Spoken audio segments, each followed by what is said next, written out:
Item number 12, माननीय प्रधानमंत्री जी।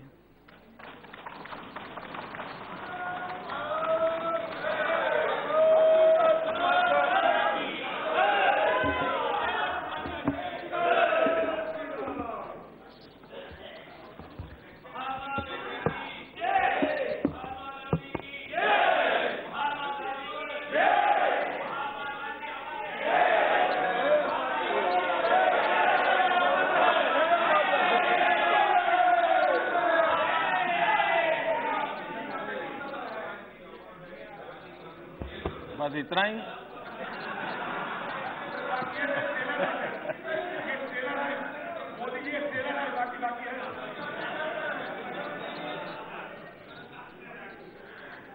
आपके लिए गांधी जी ट्रेलर हो सकते हैं, हमारे लिए गांधी जी जिंदगी है।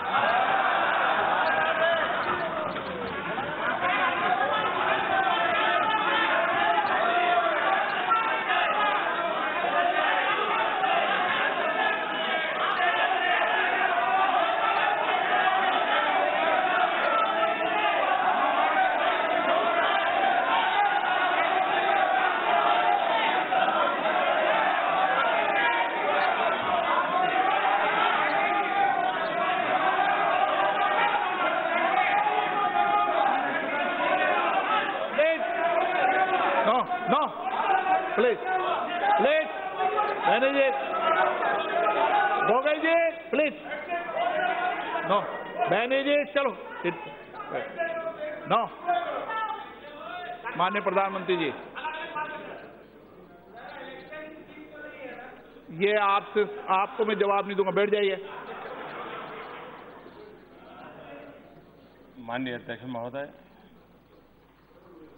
मैं राष्ट्रपति जी के अभिभाषण पर धन्यवाद प्रस्ताव पर राष्ट्रपति जी का आभार व्यक्त करने के लिए सर माननीय राष्ट्रपति जी होना चाहिए सर, उपस्थित हुआ हूं।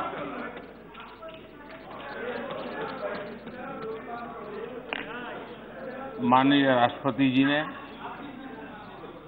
न्यू इंडिया का विजन अपने अभिभाषण में प्रस्तुत किया है। 21वीं सदी के तीसरे दशक का माननीय राष्ट्रपति जी का ये वक्तव्य इस दशक के लिए हम सबको दिशा देने वाला, प्रेरणा देने वाला और देश के कोटि कोटि जनों में विश्वास पैदा करने वाला ये अभिभाषण है।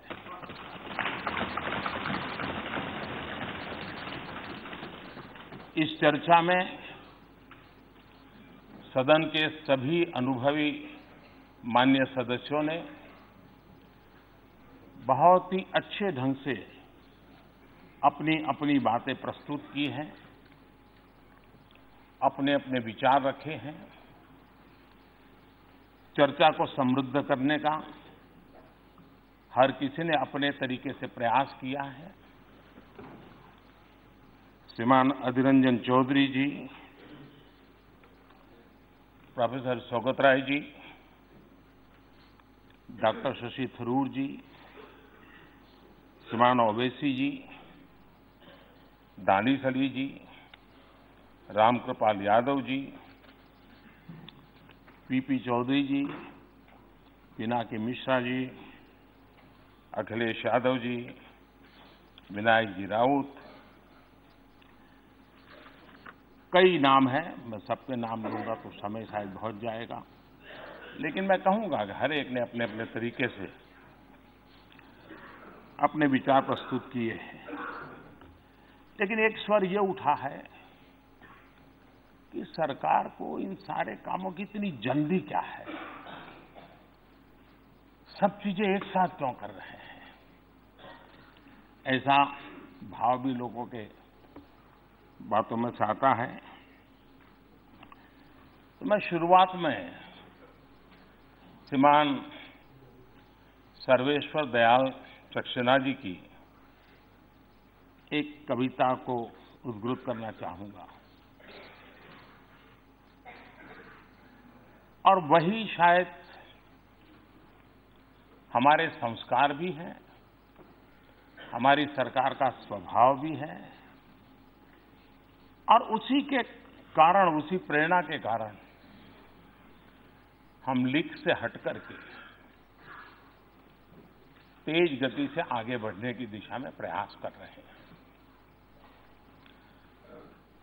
श्रीमान सर्वेश्वर दयाल जी ने अपनी एक कविता में लिखा है, लीक पर वो चले, लीक पर वे चले जिनके चरण दुर्बल और हारे हैं, जिनके चरण दुर्बल और हारे हैं। हमें तो जो हमारी यात्रा से बने, हमें तो जो हमारी यात्रा से बने, ऐसे अनिर्मित पथ ही प्यारे हैं।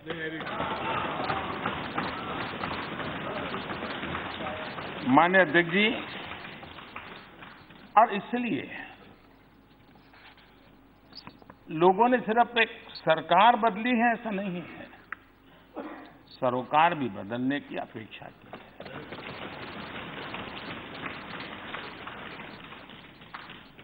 एक नई सोच के साथ काम करने की इस देश की इच्छा और अपेक्षा के कारण हमें यहां आकर के सेवा करने का अवसर मिला है। लेकिन अगर हम उसी तरीके से चलते जिस तरीके से आप लोग चलते थे, उसी रास्ते से चलते जिस रास्ते की आपको आदत हो गई थी, तो शायद 70 साल के बाद भी इस देश में से आर्टिकल 370 नहीं है। आप ही के तौर तरीके से चलते तो मुस्लिम बहनों को 3 तलाक की तलवार आज भी डराती रहती। अगर आप ही के रास्ते चलते तो नाबालिग से रेप के मामले में फांसी की सजा का कानून नहीं बना। अगर आप ही के सोच के साथ चलते तो राम जन्मभूमि आज भी विवादों में रहती। अगर आप ही की सोच होती,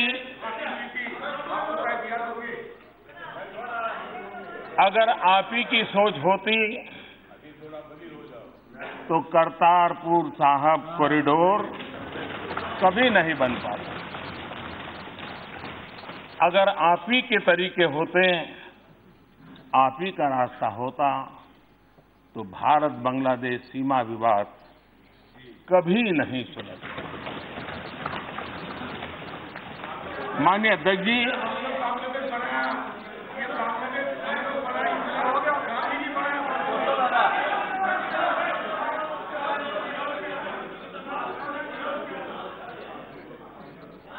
जब मैं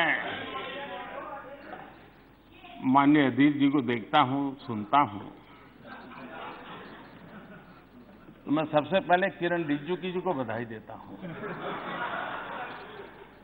क्योंकि उन्होंने जो फिट इंडिया मूवमेंट चलाया है, उस फिट इंडिया मूवमेंट का प्रचार प्रसार अधीर जी बहुत बढ़िया ढंग से करते हैं।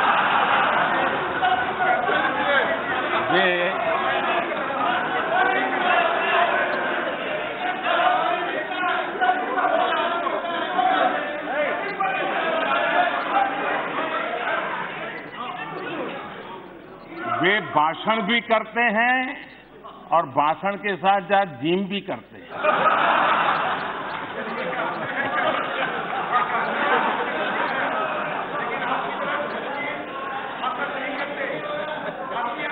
तो ये फिट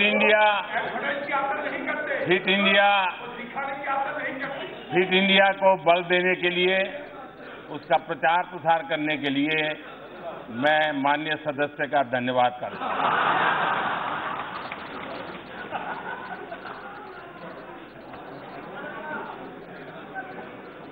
माननीय अध्यक्ष जी, कोई इस बात से तो इनकार नहीं कर सकता है कि देश चुनौतियों से लोहा लेने के लिए हर पल कोशिश करता रहा है। कभी कभी चुनौतियों की तरफ न देखने की भी आदतें देश ने देखी है। चुनौतियों को चुनने का सामर्थ्य नहीं, ऐसे लोगों को भी देखा है। लेकिन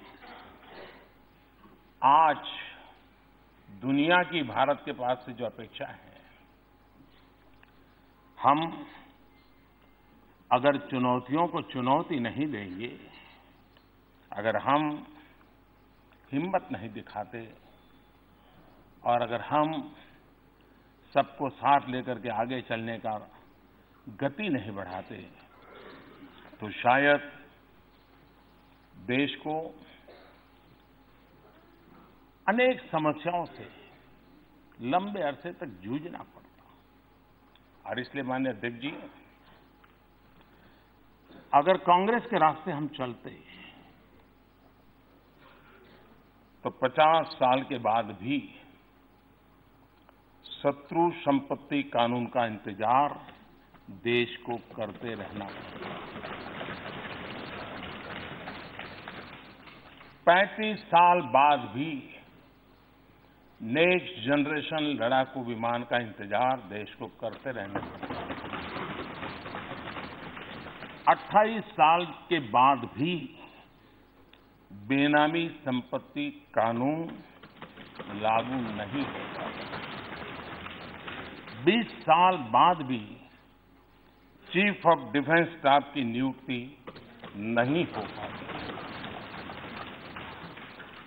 माननीय अध्यक्ष जी, हमारी सरकार तेज गति की वजह से, और हमारा मकसद है हम एक नई लकीर बना करके लीक से हट करके चलना चाहते हैं। और इसलिए हम इस बात को भली भांति समझते हैं कि आजादी के 70 साल के बाद देश लंबा इंतजार करने के लिए तैयार नहीं और नहीं होना चाहिए। और इसलिए हमारी कोशिश है स्पीड भी बढ़े, स्केल भी बढ़े, डिटर्मिनेशन भी हो और डिसिसिवनेस भी हो, सेंसिटिविटी भी हो और सॉल्यूशन भी होना चाहिए। हमने जिस तेज गति से काम किया है, उस तेज गति से काम का परिणाम है कि देश की जनता ने 5 साल में देखा और देखने के बाद उसी तेज गति से आगे बढ़ने के लिए थोड़ी अधिक ताकत के साथ हमें फिर से सेवा करने का मौका दिया। अगर ये तेज गति न होती तो 37 करोड़ लोगों के बैंक अकाउंट इतने कम समय में नहीं खुलते। अगर गति तेज न होती तो 11 करोड़ लोगों के घरों में शौचालय का काम पूरा नहीं होता।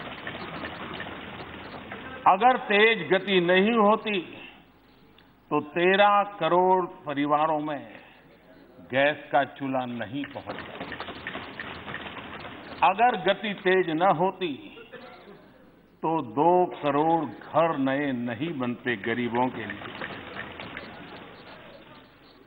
अगर तेज गति नहीं होती तो लंबे अरसे से अटके हुए दिल्ली की 1700 से ज्यादा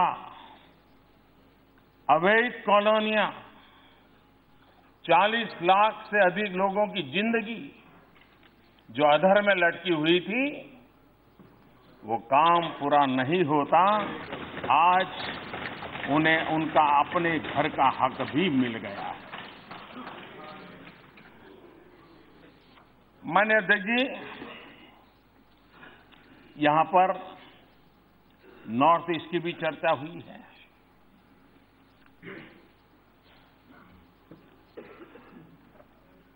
नॉर्थ ईस्ट को कितने दशकों तक इंतजार करना पड़ा। वहां पर